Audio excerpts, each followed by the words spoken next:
Need to update your personal information or verify your identity again on Crypto.com?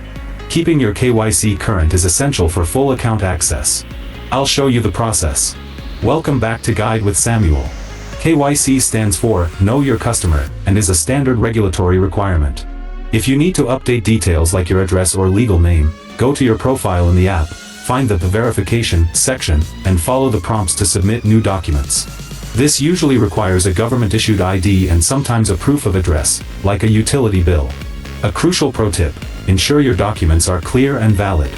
The most common reason for KYC rejection is blurry photos or expired documents.